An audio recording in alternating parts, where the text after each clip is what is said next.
This is SelfWork, and I'm Dr. Margaret Rutherford. At SelfWork, we'll discuss psychological and emotional issues common in today's world and what to do about them. I'm Dr. Margaret, and SelfWork is a podcast dedicated to you taking just a few minutes today for your own self-work. Hello and welcome back to SelfWork. I'm Dr. Margaret Rutherford. I'm a clinical psychologist and I started SelfWork almost 6 years ago now. In fact, this is episode 298. I can't believe that. I started it to extend the walls of my practice to everyone who's interested in psychological issues, but also to those of you who might be looking for answers or really don't know much. Maybe you're even a little skeptical about therapy. I wanted to try to help you learn so that maybe you would seek the help that you need, that we all need. Before we go any further today, though, let's hear the incredible offer of 42% off that Magnesium Breakthrough is making this week.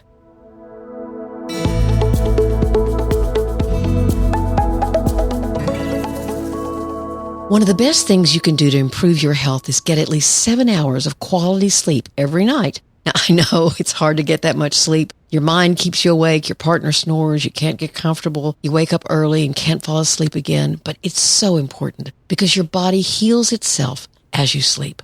Would you like to know an easy way to get more quality sleep every night? Make sure you're getting enough magnesium, believe it or not.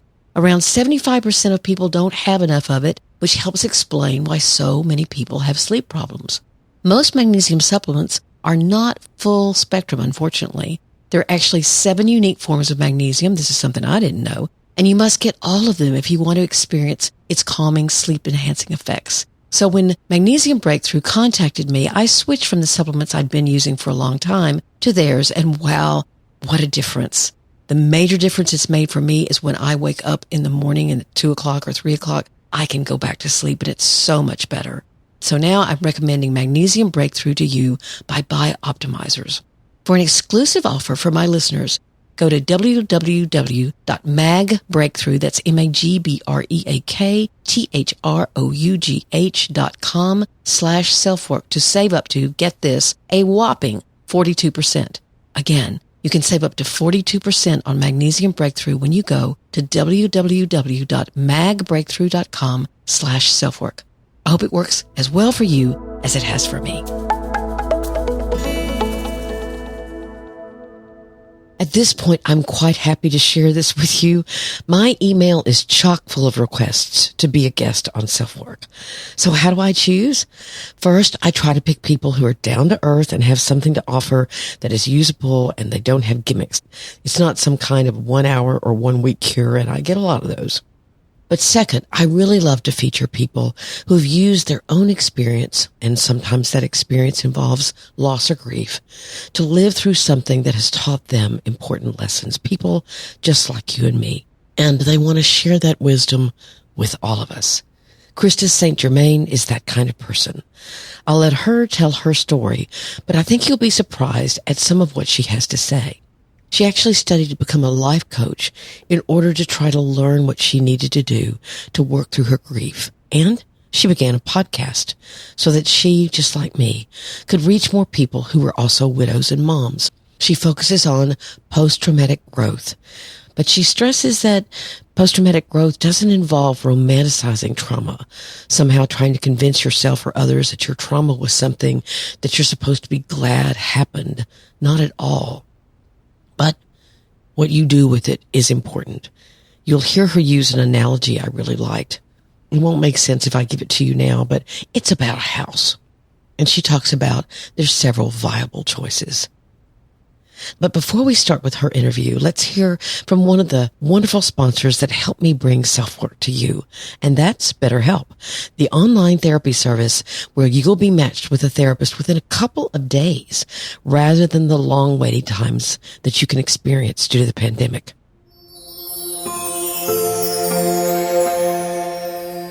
I'm proud to say that BetterHelp has been a sponsor of SelfWork for more than 2 years now.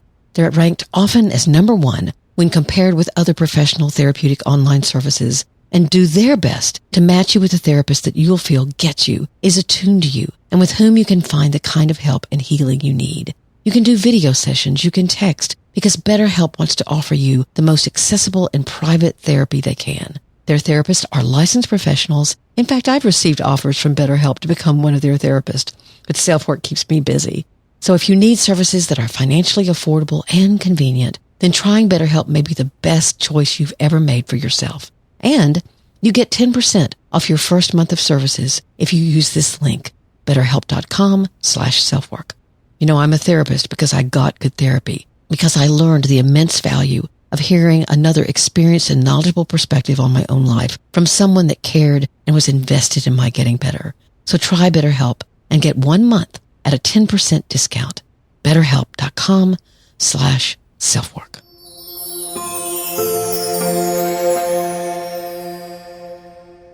So now let's settle in and hear from the host of the Widowed Moms podcast, Krista St-Germain.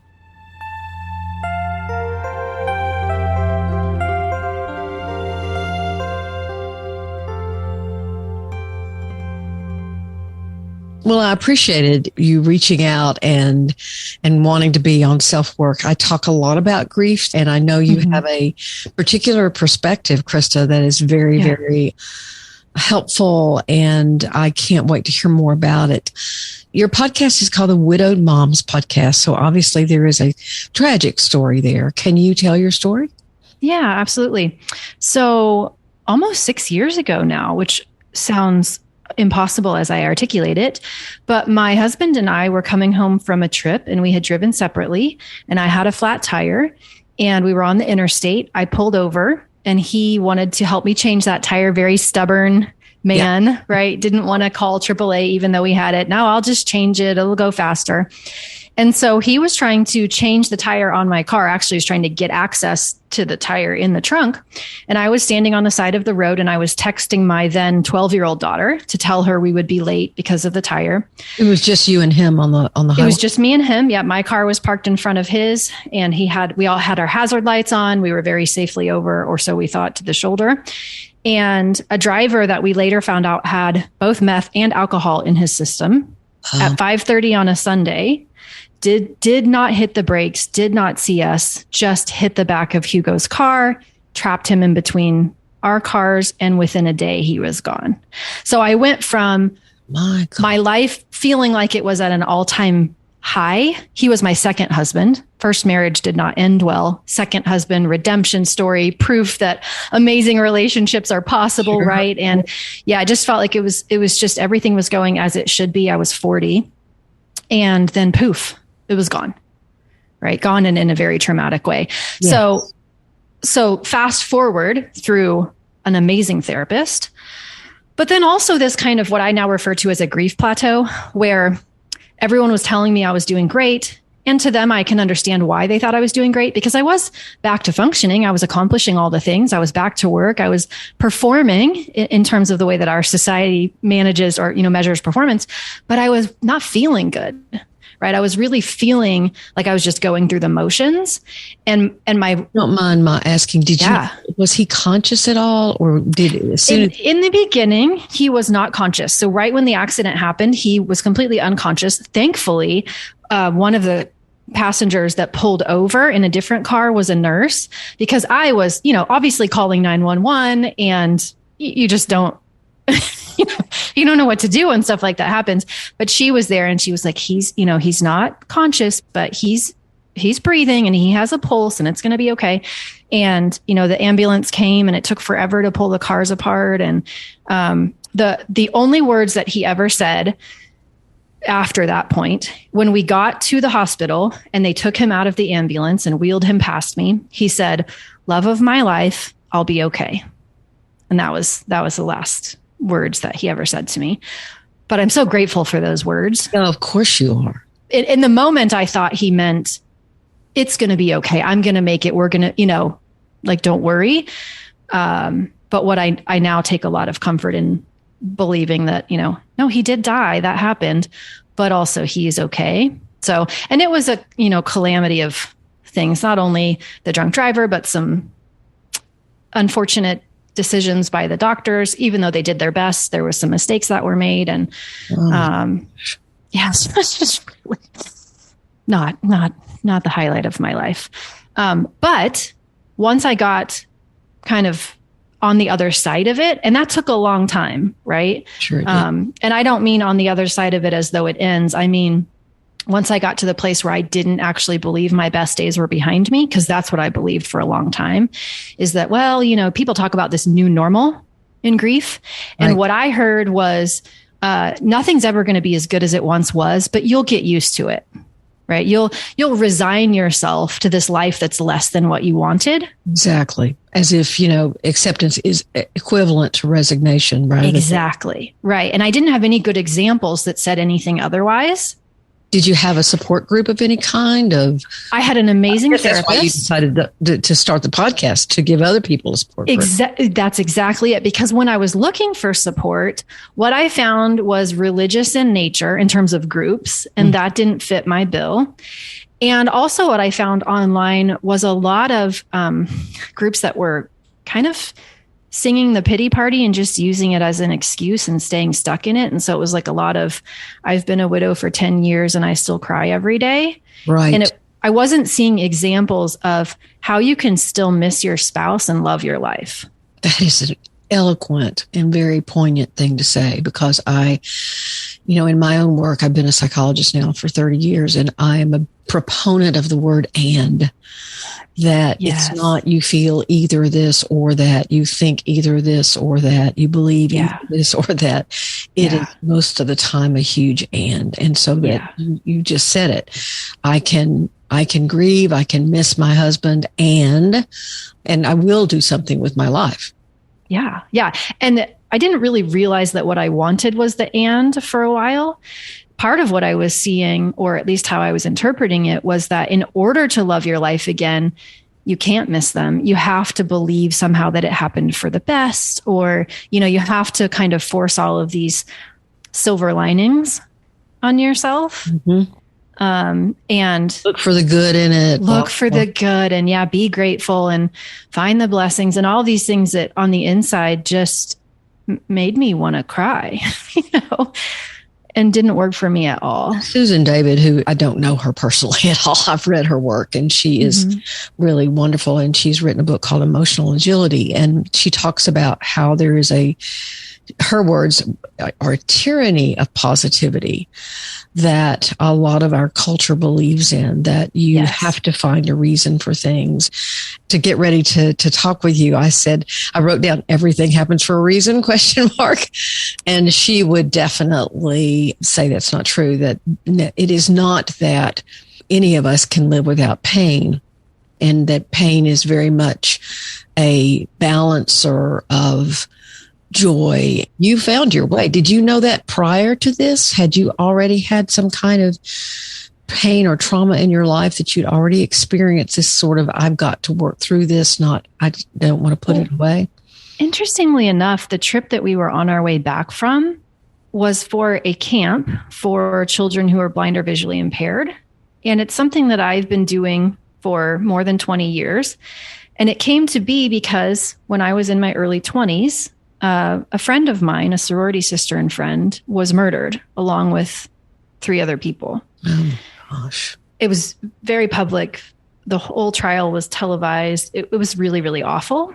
And so even though she wasn't a best friend, but going through her loss, I think was like my first real, of course, truly upsetting, traumatic kind of experience. And one of the things that was so healing to me was to create that camp for her, to do that with my friends in her memory, and then to do that every year. And so I think on some level, I believed already from experience that, bad things happen and you can decide what you want to do with them, right? You don't have to love them. And also you can make meaning and, pay tribute and create goodness from darkness. So I think on a basic level, I knew that I would do that. But it was different in that with his loss, it was hard for me to imagine being truly happy again. I really did associate so much of my happiness with what we had in our relationship.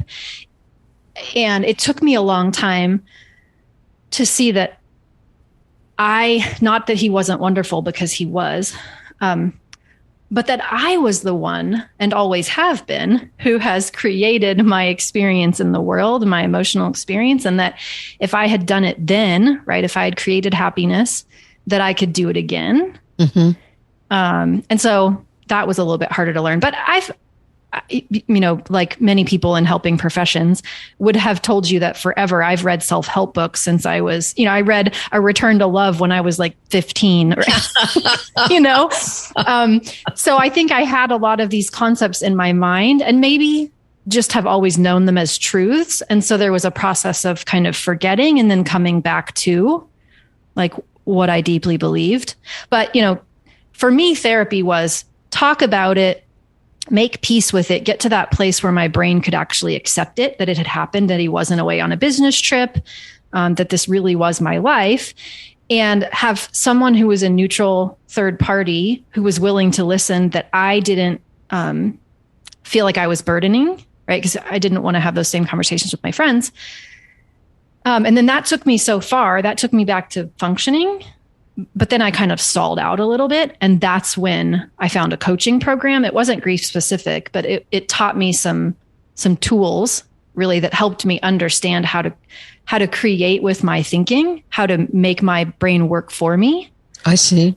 Right. And that's what I feel like took me to the next level. Becoming a life coach is what helped you discover these skills. Completely. Yourself needed. And even as I was becoming a life coach, I was not intending to help widows as I was becoming a coach. I was still doing my own work. Sure. I was still thinking it would be depressing. Right. So it wasn't for a while. I had to do a lot of work to realize that, oh no, it doesn't make sense for me to do anything else. And it's not sad and depressing. What about your children? One of them was 12, you said. What? Mm-hmm. You had one other? And the other one was 9. Mm-hmm. How did they do? How are they? Well, I think they're doing very well. And partly, Hugo wasn't their biological father. He was their stepfather. Okay. So I do think that's part of it. It was different for each one of them. My daughter, the 12-year-old, I think realized more so than the 9-year-old what she had lost when he died. She could see the potential of what was in the future for her with him. I see. She wanted him to teach her French. Like French was his first language. She wanted him to teach her to snow ski and to water ski. And she could just see what had been lost. Mm-hmm. She could imagine it. Mm-hmm. Yeah.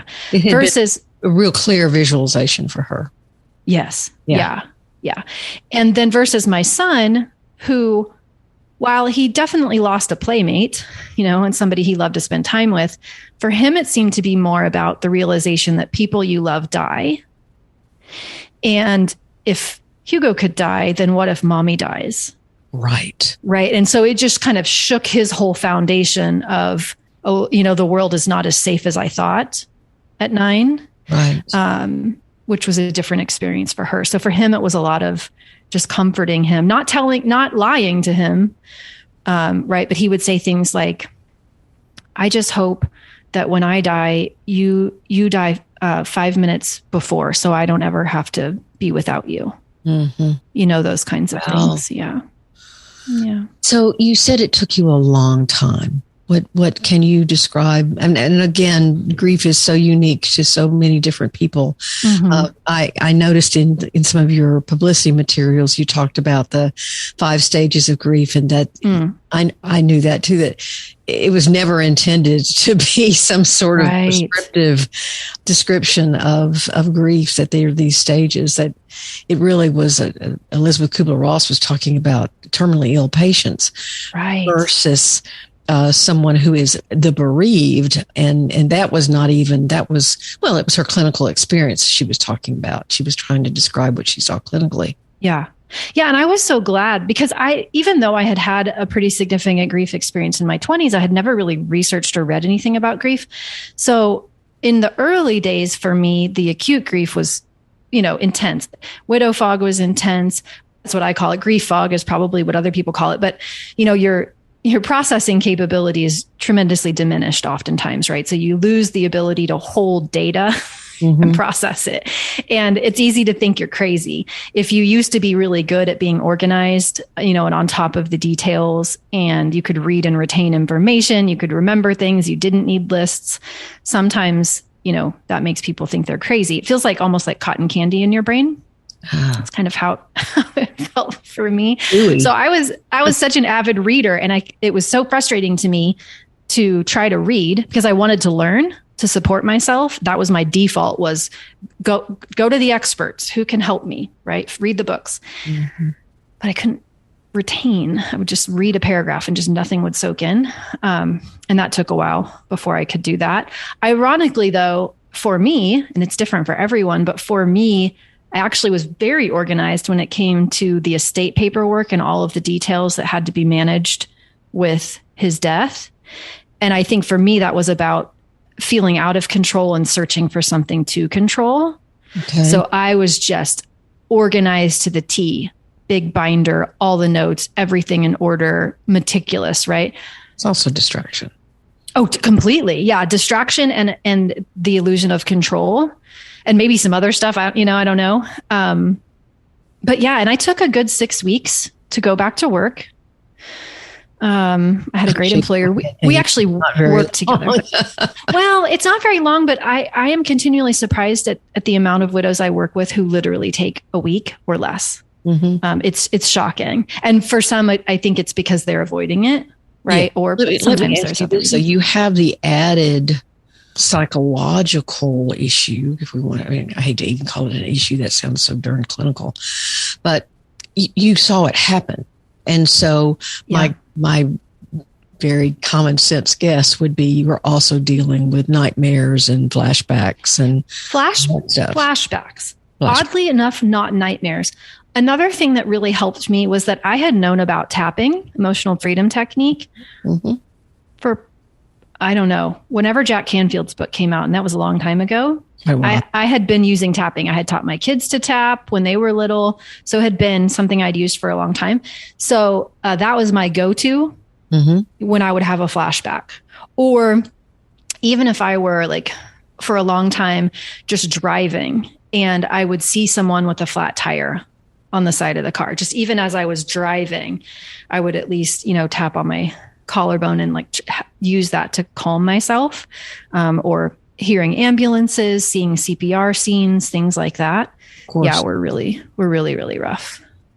Even just seeing a Durango, because that was the car he drove, seeing the front of a Durango, total trigger. Right. What happened to the driver? The driver ended up serving 3 years. Involuntary manslaughter was the charge that he got. We went to court. How's that like for you? Well, actually really healing. He ended up pleading guilty. He wasn't going to, and then he ended up pleading guilty. I guess when you do you can do a victim impact statement. And I say court, it was in the courthouse, but it was really just a sentencing because he had pled guilty. But after the sentencing, they let you say something. I didn't really know this at the time. Apparently you're supposed to say it to the judge. I didn't know this. And so I and my father both spoke, and it was actually really helpful for me to talk to him, to the man who caused the accident. Because by that point, that was a year after it had happened, almost to the day. I was really in a place where I never really believed he did it on purpose. I don't think your life is going well if it's 5 o'clock on a Sunday and you've got meth and alcohol in your system, right? I think you're suffering. I never really thought it was intentional. And while I was mad that it happened, I wasn't so much mad at him. And I also believed by that point that I didn't want it to define him. I wanted him to know what he had done and what we had lost and what the world had lost because of his decision. But I also wanted him to know that I forgave him and that I really wanted him to do his time and to then go live his life and make a contribution and not let this be what defined him And so it was the opportunity for me to say that. Or more addiction, or however we want to look at it. Yeah, figure it out for yourself and then go live your life. And don't let this one thing be what sets the trajectory for who you decide to be as a human going forward, right? Because that is of no value to the world. And you are more than this. And so it actually felt really good. I think people were really surprised that that's what I was thinking, but it felt really good for me to work through that process for myself and then say it to him. Somehow or another, I've been thinking about asking you this question before, but when you said that, I think, okay, so you really, I don't know if you felt it and then decided not to feel it, but you sidestepped bitterness or becoming bitter and remaining bitter. Yeah, I just didn't see the value in it. And I just don't see it as, this is the same thing happened with the doctors too, right? Because so basically, they were about to prepare him for surgery. He was going to lose at least one leg, maybe both. And they needed to do some work after the surgery. So they're trying to run a PICC line. And because of the damage in his leg, they tried to run it through his heart, and they punctured something. Oh. And a resident was doing it under the supervision of someone who has a very good reputation. And so he coded. They couldn't figure out why. Stood there for an hour and watched them do CPR and try to bring him back and, do all the things. And the doctor, the one who was in charge, came in afterwards and he was just weeping, right? That, he felt a lot of responsibility for that. It happened on his watch. It's a known complication, but still it happened on his watch, and he was just devastated by it. And, I've got my stepmom in the room who's just like, so basically what you're saying is you killed him. And I don't know, but for me, I just didn't receive it that way. Like, did I want it to happen? No. Did he do it on purpose? No. Was he negligent? I don't think he was. And I felt that same way, well, sort of, with the driver, right? Did he do it on purpose? No. Did he want it to happen? No. Was he negligent? Yeah. Right. Does he need to be held to account? Absolutely. Am I going to invite him over for dinner? Probably not. But is it the truth of who he is? No. Is it worth me holding on to bitterness and anger, knowing that I'm the one that feels that? I'm the one who bears the weight of that, right? And then it diminishes the contribution that I'm able to make to the world? Sure. No. Right? Wow. So I didn't see it in anybody's benefit to harbor that. Wow. What a great model for your kids. And certainly, you remind me of a couple that I worked with years ago. This is a small community, so I'll be careful. Sure. They also lost a very, very young child due to medical error. After having the hospital really saved the child's life. That's what's different about the story. And then in trying to keep him alive, they made some mistakes. And they talked very similarly that it wouldn't honor the child who died. It wouldn't honor the doctors who were trying to do their best. Well, this is fascinating, and I could talk about this for hours, but I want to hear about your podcast and the experience you've had there and what made you start it. Yeah. So it's called the Widowed Mom Podcast, and it's obviously for a pretty specific demographic, but I do try to make it, useful to anyone who's interested in learning about grief or post-traumatic growth. But, after getting my own support and doing my own research and becoming a coach and learning things that, I just never knew about grief, and I certainly didn't know anything about post-traumatic growth, what I've come to believe is that, not only can we bounce back to the same level of life satisfaction that we had before a loss, but if we want, not because it's morally superior or because we should, but if we want, we can take what we've learned from any loss, anything that we experienced as traumatic, and apply it, right? And then create a life that we're even more satisfied with, that even more aligns with our values, right? Gives us deeper relationships. I really like the way you're talking about it, because I know that some of I have a Facebook group, and they're very honest. It's a really wonderful, supportive group. And those with CPTSD that have suffered chronic sexual trauma and that kind of thing in the past talk a lot about that they don't want trauma romanticized. That somehow you have this thing happen, or you have this series of things happen, and that that's going to be a good thing, because and that's not what you're saying at all. No, what I'm saying, I live in Tornado Alley. Well, I don't know. It's shifting, right? I live in Kansas. It seems like tornadoes are going, but anyway, we had a tornado a couple of months ago that devastated several blocks in our area, like an F4.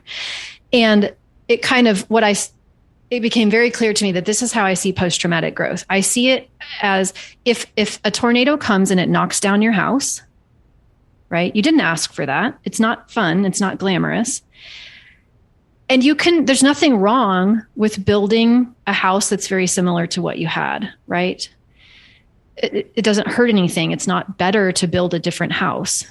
But if your house got knocked down and you had the chance to rebuild it, then you could take advantage of what you've learned in all the years that you lived in that house, right? Maybe you want more light. Maybe you want more electrical outlets. Maybe you want a different kitchen layout, right? You've learned some things.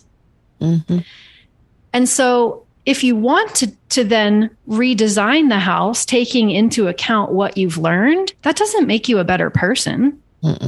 It doesn't make you a worse person if you build the exact same house you had.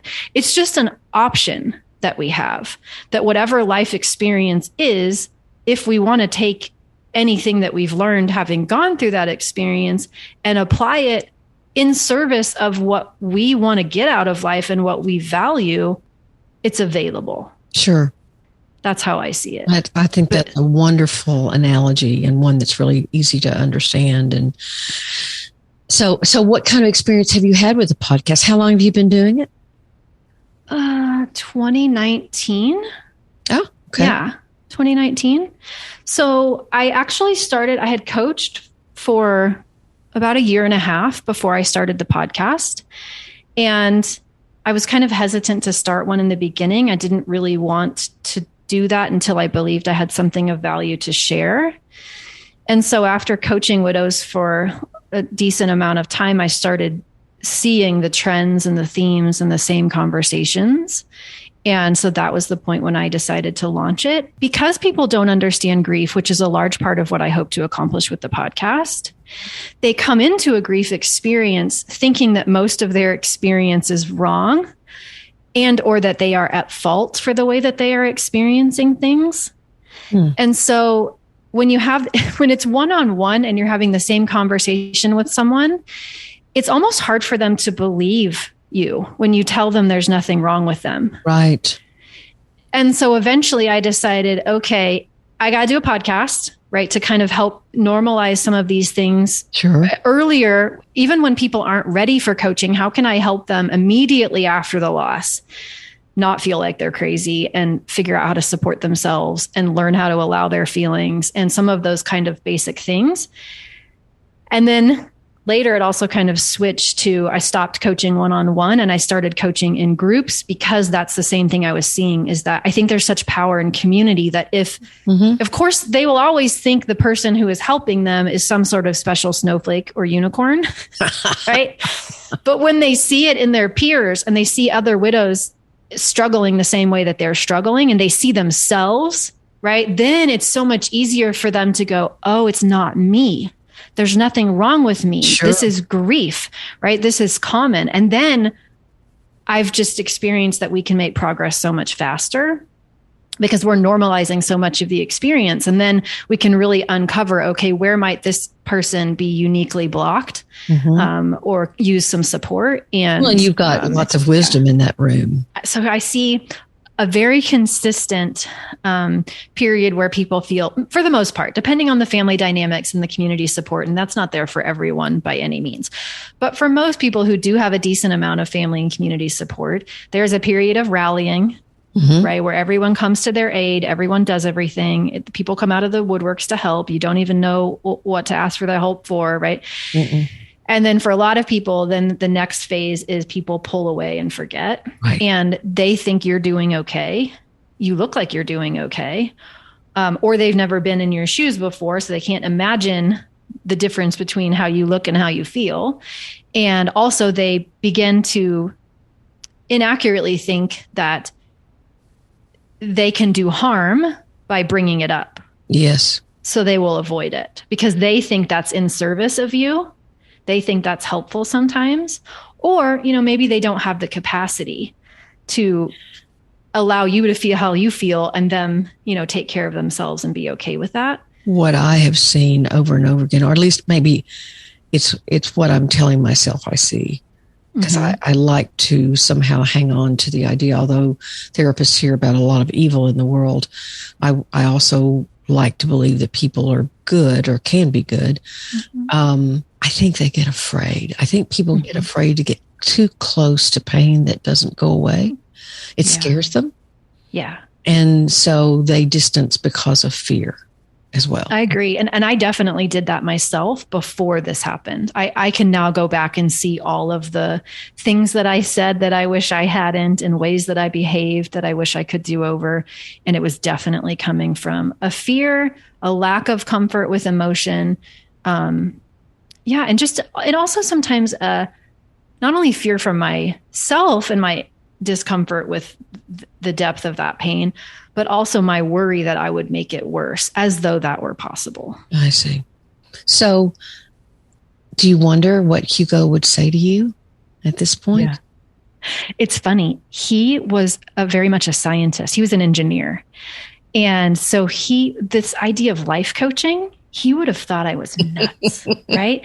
So we worked together at the same company, an aviation manufacturing company. And he was just very analytical and, had a spiritual side, but not, we laugh about it.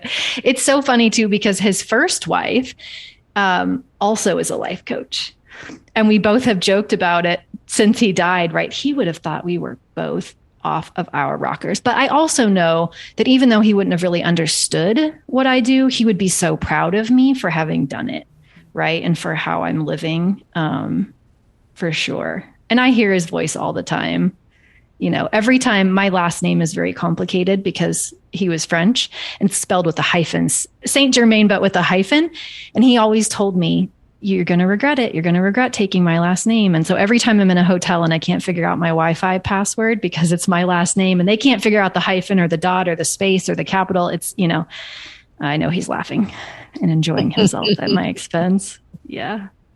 Well, I've loved talking. I'm sure SelfWork listeners are just fascinated by this. And as I am, as soon as I saw your material, I thought I really want to talk to this woman. And I feel like I might know Hugo when he walked in the door. I don't know.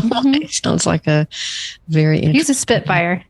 And the fact that he loved you enough that he wanted you to know that in his last thing that he could say. I mean, that's just really, he obviously did. So he did. I'm sure you did him. How can SelfWork listeners find you? Or self-workers, we sometimes call them. I love that. I identify with that. Certainly come and listen to the podcast, the Widowed Mom podcast, even if you're not a widow or a mom, right? If you want to learn about grief or post-traumatic growth, I think there's something there for you. And then all of my socials can be found at my website, which is coachingwithkrista.com. I also have a free course on my website. If anybody's looking to learn just, some basics about grief, they can get that free course on my website too. Great. Well, again, thank you. Thanks so much for having me.